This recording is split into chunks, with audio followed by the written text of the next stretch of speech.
what are Django class-based views and do you need to be using them inside of your application? So in this video, what I want to do is answer that question, talk about what class-based views are, along with some comparisons between a function-based view and a class-based view, give you a full introduction.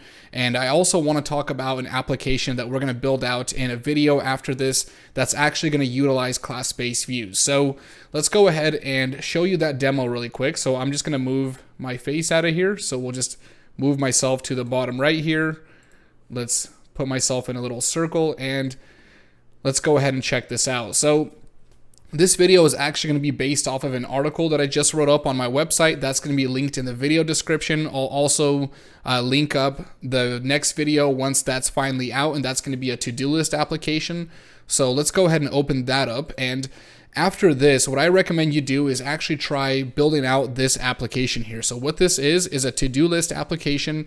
It has login and register functionality, so we can register an account, we can log in, and then add in some to-do items with some search functionality. So this is all built in using class-based views, so you can apply what we learn in this video right after this. So we can also modify items here. So if we want to go ahead and cross an item off the list, if we want to update an item, we can go ahead and remove it.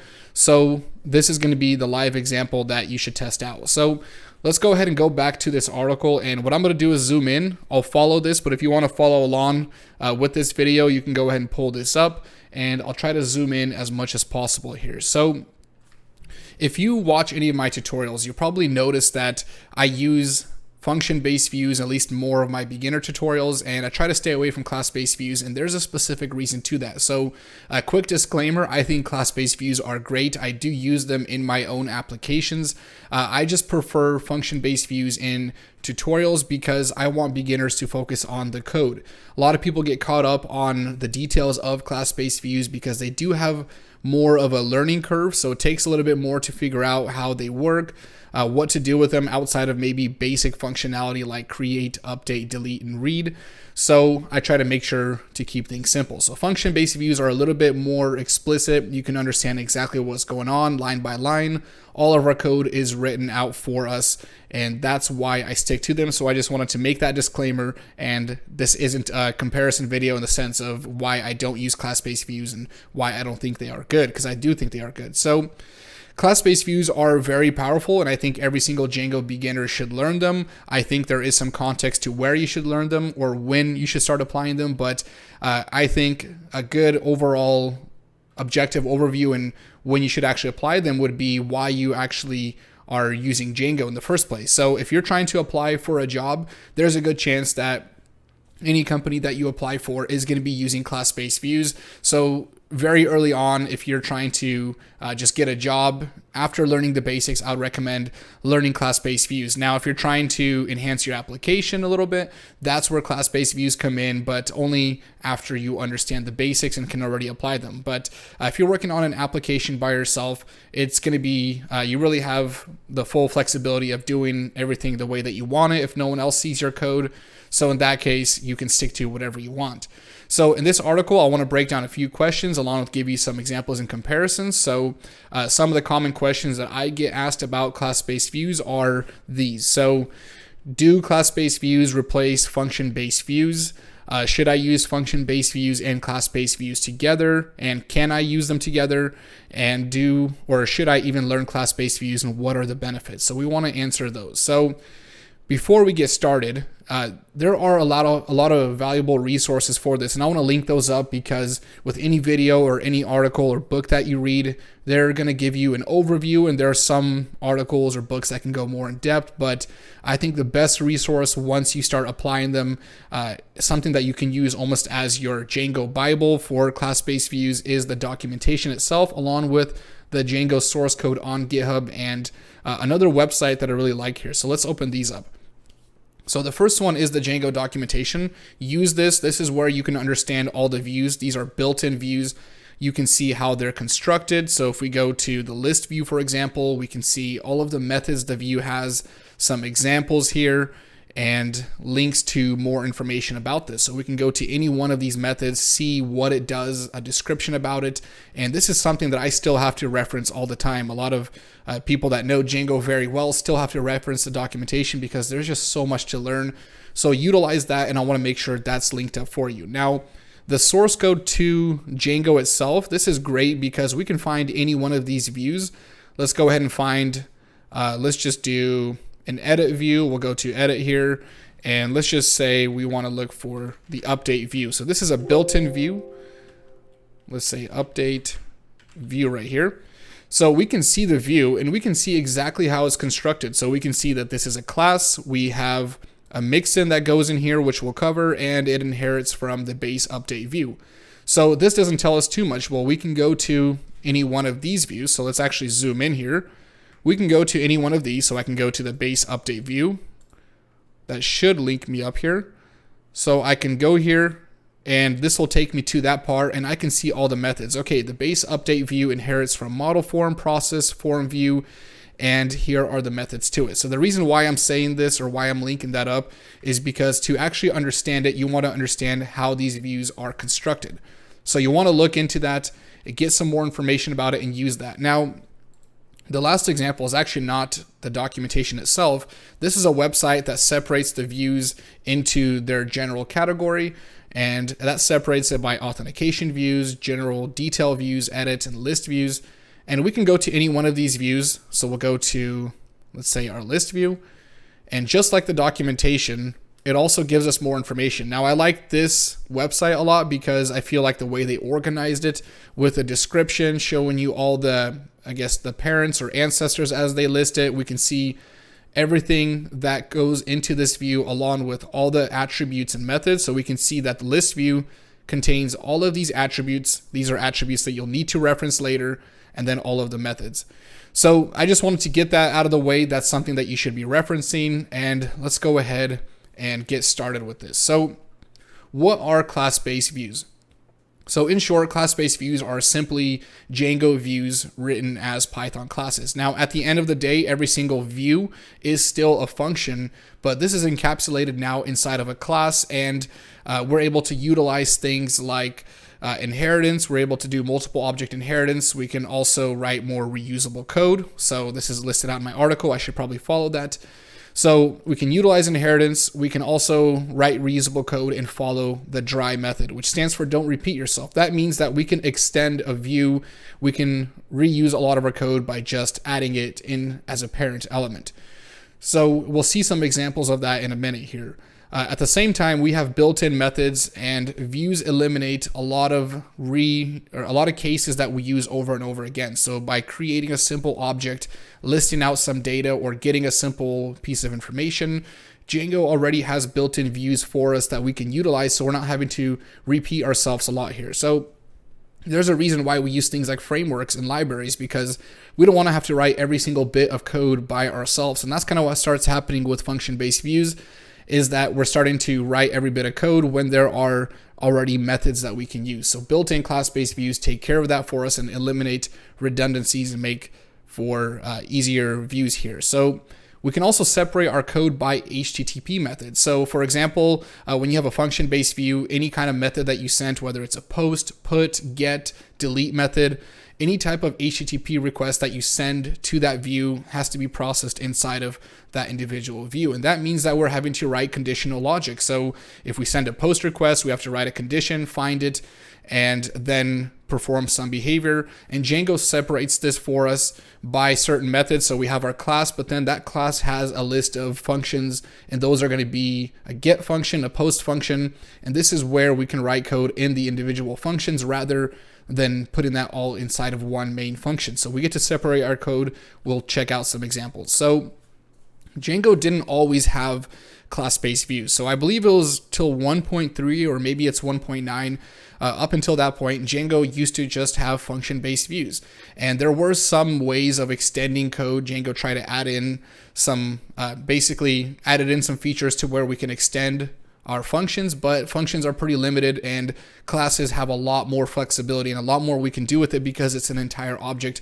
So it makes this a lot easier, and that's where Django introduced class-based views. So they didn't always have it, they added it to add in all of these features. So let's take a look at an example of a function-based view, and then we'll compare it to a class-based view. So in this example, we just have what would be like a website for an e-commerce website. We have a product model. Let's say we have a bunch of products in our store.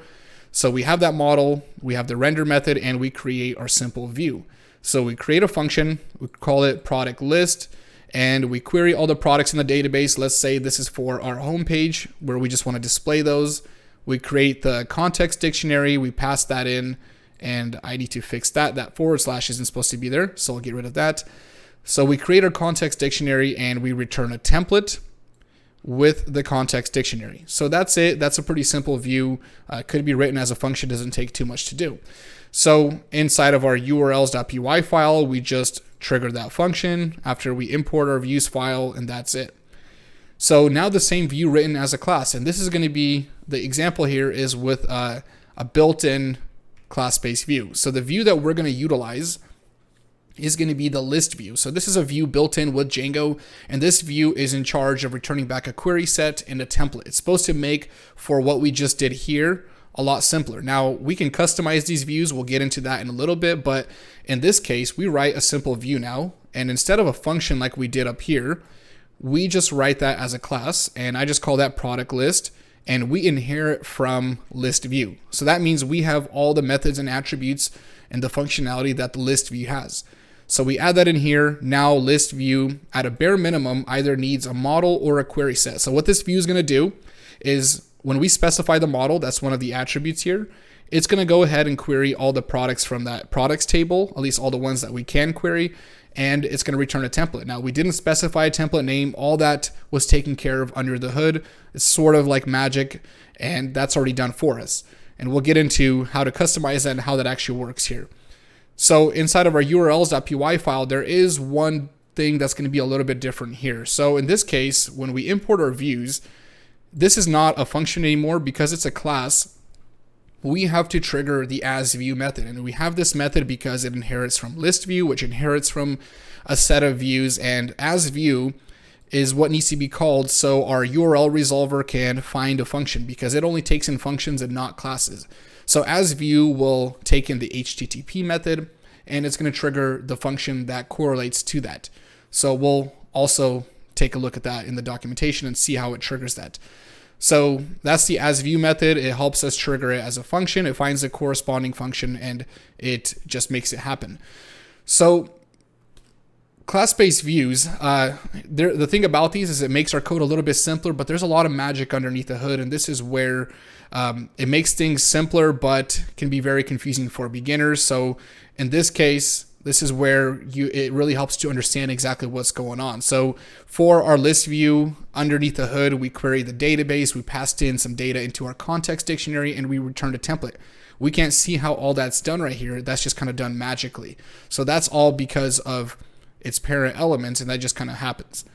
So before using class-based views, I would highly recommend you understand exactly how they work. So if you understand exactly what's going underneath the hood, then you can actually modify them and customize them. But once it gets into having to write your own custom logic, this is where things can get a little bit confusing, and this is where function-based views really thrive in the beginning, because as somebody that's just getting started, maybe with programming in general, and maybe not just Django itself, just the concept of views is something that you need to understand. But if you start writing as class-based views, you can maybe make it work, but will you really understand what's going on? So that's where it really helps to really study them and take your time.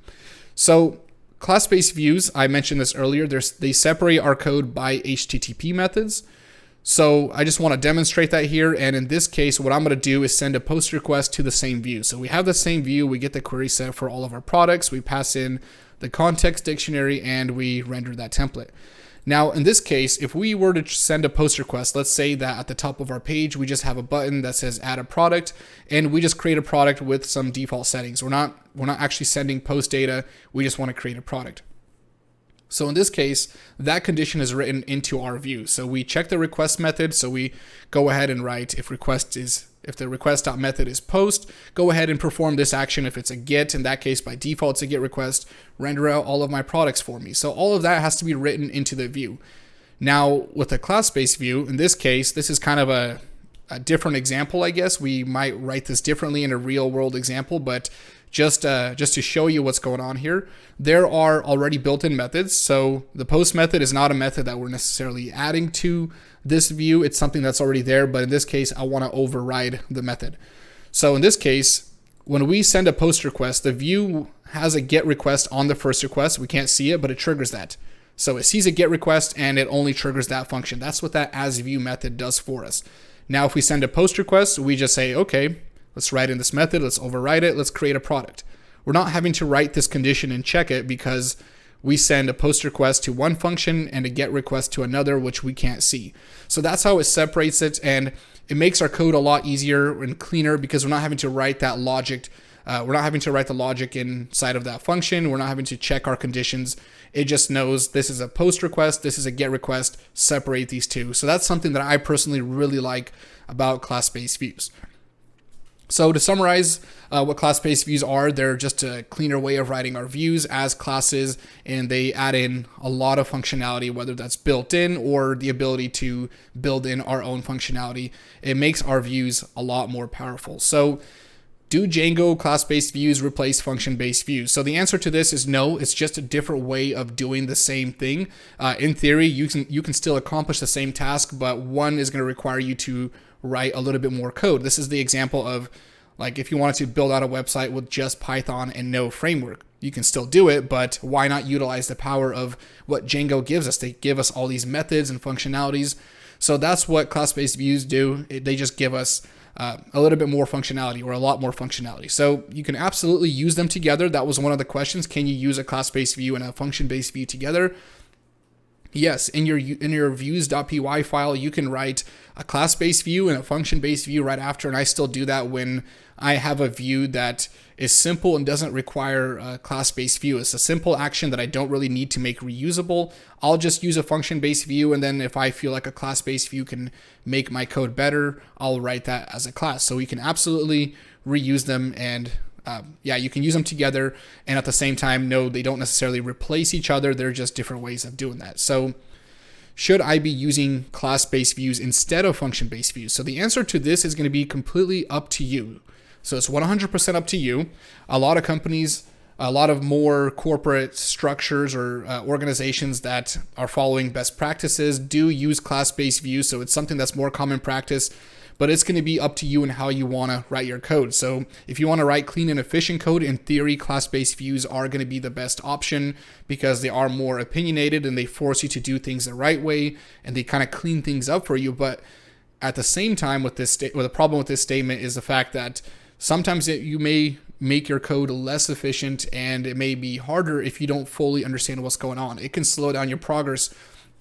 And I actually have an example of this. So in 2018, I built out this application. I've shared this story a lot where I built out this massive application, ended up selling it. But for the first 6 months, when I first started building it out, I built it out. I had a user base after 6 months, but I started hearing about class-based views. I knew what they were, but I decided, okay, I'm advanced enough to start applying them after 6 months. So I started changing all my views into class-based views, thinking that that's the better thing to do. I kind of blindly went into it after 2 weeks or so of studying because I just thought this is what needs to be done. And I didn't really understand why I needed them. I just did it because I wanted to. That was a big rookie mistake, and I ended up actually messing up my code. I ended up adding a bunch of bugs and spent probably an extra month rewriting my code back into function-based views and fixing things up. And it only caused a lot more problems. So the moral of this story is you shouldn't use them just because you think they're better. You should use them because they can enhance something that you're trying to do, but proceed with caution with them. It probably was about a year before I actually really felt comfortable and I started slowly applying them into my application. But this time it was because I saw the advantage in a specific part of my application. Now, I still use a lot of function-based views, but I just utilized the full power of class-based views when it made sense. So let's start with the first class-based view, and this is going to be a class called view. So this class right here is kind of like the granddaddy to all class-based views. All the built-in views inherit from this class-based view, and in theory, we can create our own class-based view by simply inheriting from this, and this will give us all the core functionality for a class-based view. So let's actually just pull up the source code. I'm going to open this up. I link this directly, and it's going to link me to the Django GitHub repo, and we can see that when we start here, it's just a class right here, and it doesn't inherit from anything else. So this is the top level of all the views here. So we see the init method. We won't go into the details here. We see that as view method, which we called inside of our URL parameters there, inside of the URL resolver. We see, let's see, we see the setup method, the dispatch method. These are all methods you should read into. And I thought that we would see the get and post requests. I guess we have to write these in ourselves. So this is the base class right here, and this is what we can utilize. So I just wanted to show you that and where to find that, and this is where all the other views inherit from. So the list view, the detail view that we'll get into later, delete and update, all these views at some point inherit from the view class. So here's an example of us just using that built-in view. Now, in theory, we probably wouldn't want to do this. We would want to use the built-in methods like the list view, which we saw earlier. But in this case, let's say I want to write a class-based view, but I want to completely write it on my own. I just want to make it a class, but add in all the functionality on its own. So we inherit from the view method, and this is where you're seeing that separation of code. And I probably should have used this example here, but here we set the get request. So when we first load this view, let's say we're just trying to render out a template and some products here. We query all the products, we pass in the context dictionary, and we return it. So it's just like a function-based view. It's a function inside of our class. Now, if we want to send a post request, this is where we would write that same logic, and we could just say create product, send some form data, and now that's all separated. And at this point, we're not utilizing the full power of it. We're actually writing more code, but this is how we can manually write our own class-based view, and that's going to be from that view method, which is going to give us that core logic here. So inside of the URLs here, we trigger that with the as view method right here. We pass in the products, and that's about it. So keeping things dry. Now, in this case, we wrote more logic, and this is where the built-in methods help. So this is where we'll go back to that example, and we'll start with the list view. So the list view starts from that view class, has a bunch of other mixins and views, and at the end of the day, makes the same class right here, the same view, look like this. So it simplifies it. We're not repeating ourselves. We're not having to repeat this right here because that's already done for us. And it just simplifies that. We pass in the product, much cleaner doing it that way. So what I want to do next is actually give you an example. And this is going to be for that demo to do app, which we'll do in a video after this. Once that's done, I'll link it up here.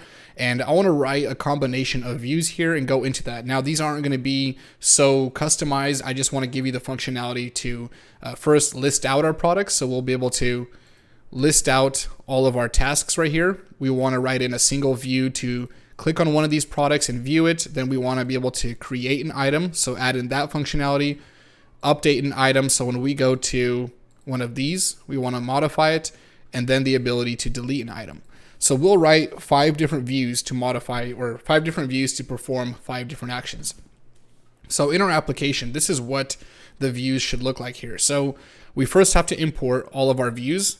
The first one's going to be our list view. So from generic django.views.generic.list, we import the list view.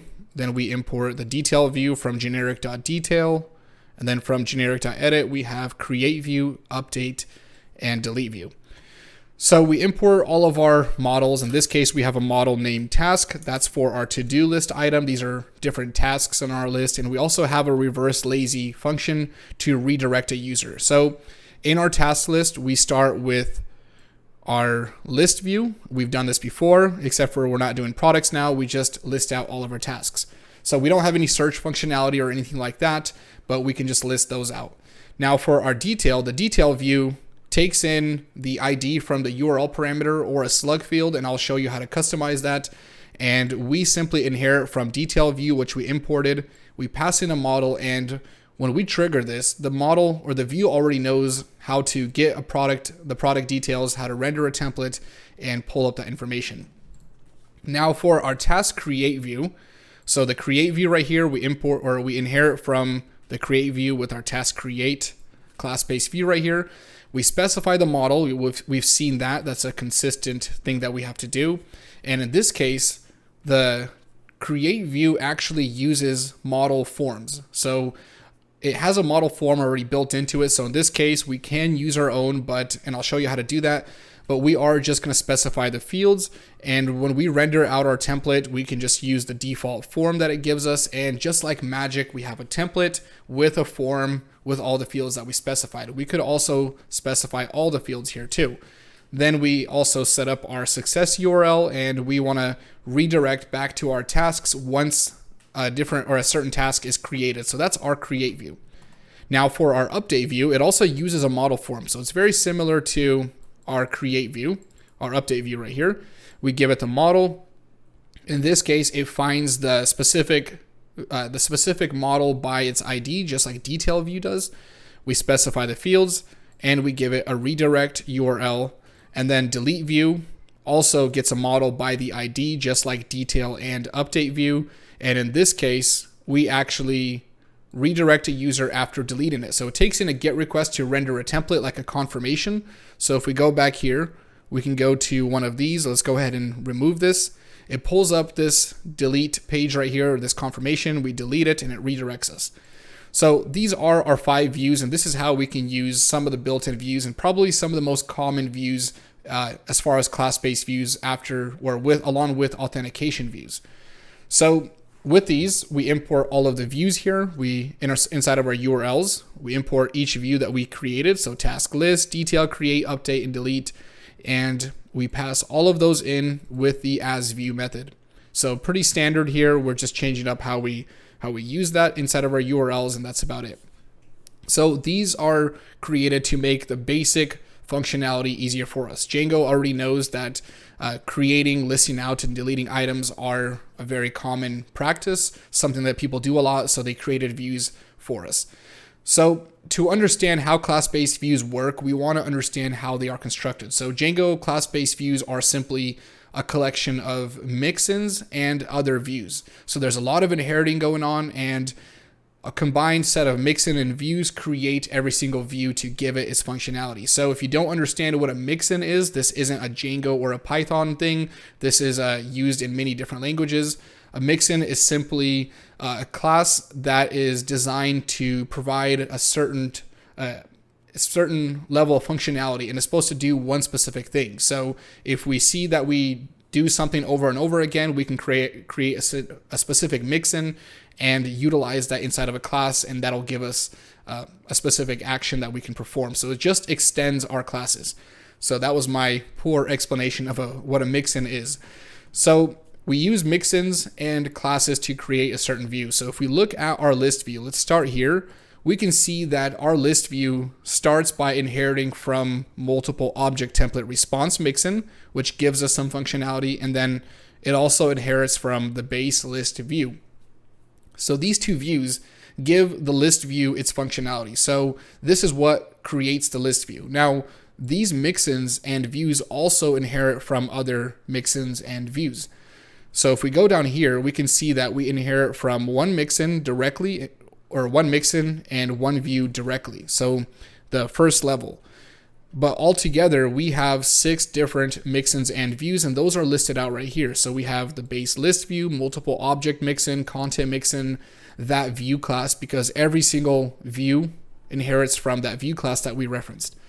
So to see how this actually works, I actually drew up a diagram for each one of these main views. So we can see our list view, and these are the 2 first level views. So these are these ones right here. So the multiple object template response mixin inherits from template response, base list view inherits from view, multiple object mixin, and context mixin. So this is where, when I showed you that reference to that documentation, this is where you should really consider using that, because by going to those, you can see exactly what this mixin does right here and what this one does, and see exactly what to do here and how this view is fully constructed. So I just wanted to show you that diagram and explain how the inheritance works to create a specific view. Now, I'm going to have a few examples like this for different views, and each one of these will have different objects or different mixins and views that it actually inherits from. So we can actually override some of the default settings, or I guess all of the default settings. And in our task list, or inside of our list view, what we did before was we just had the model and that was it, and it rendered out a specific set of items. The weird thing is where does the template come from? We never specified a template. Just like we do in a function, we actually specify exactly where we want to find this template. How could we order objects? How does it know how to name the objects in the template, and so on? So a few of these that we can customize are the attributes here. So this is where I recommend looking at this link right here. So I'll pull this up and then I'll go into these. So in here, we can see a list of attributes. So the one that we're going to override is going to be the template name. So by default, the list view looks for a template with the prefix of the model name. So in this case, our model name was task.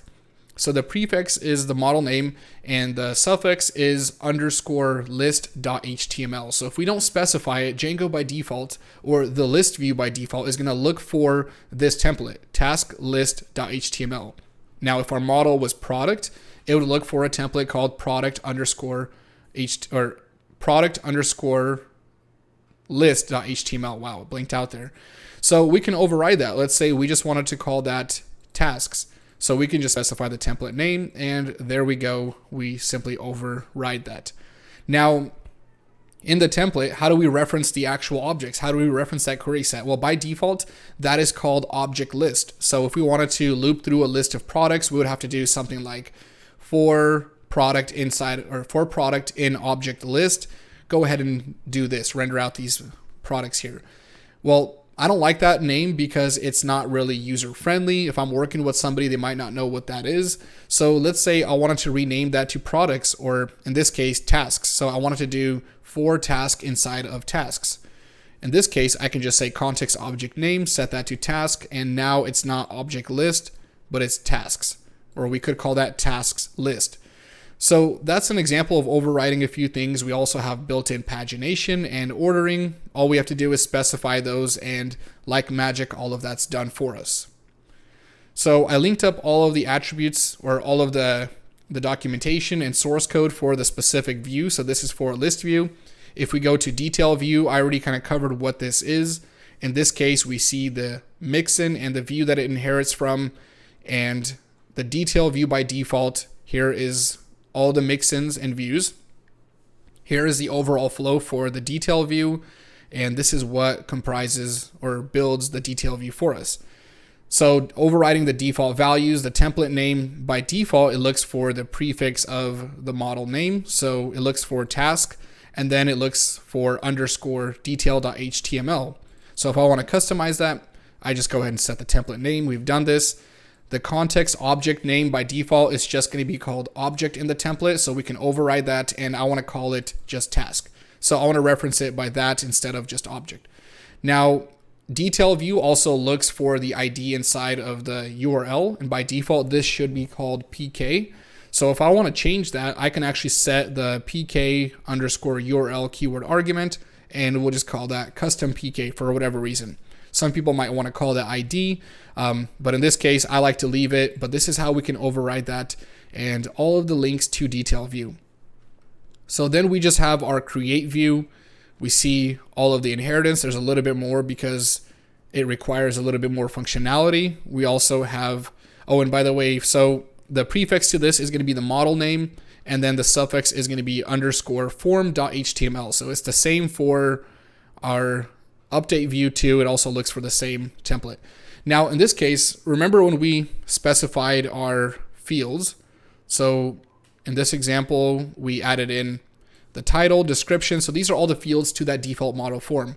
So let's say we wanted to create our own model form. So in this case, we can actually build out our own model form. We take out the fields attribute, and in this case, we just set the form class and we pass in the model form that we want to use. So that's how we can override that method right there. So form class just overrides it, and detail view, in this case, the template prefix and suffix. The template prefix is going to be task. The suffix is going to be _confirm _ delete.html. So we also have the primary key, URL keyword arguments. And that's about it. So those are those 5 views. I wanted to show you how to customize those and maybe how you can find the detailed information about those. Now, let's talk about more Django built-in views. So Django separates views into different categories. We have generic base views, generic display views, editing views, generic date views, which I don't use too often, and then authentication views.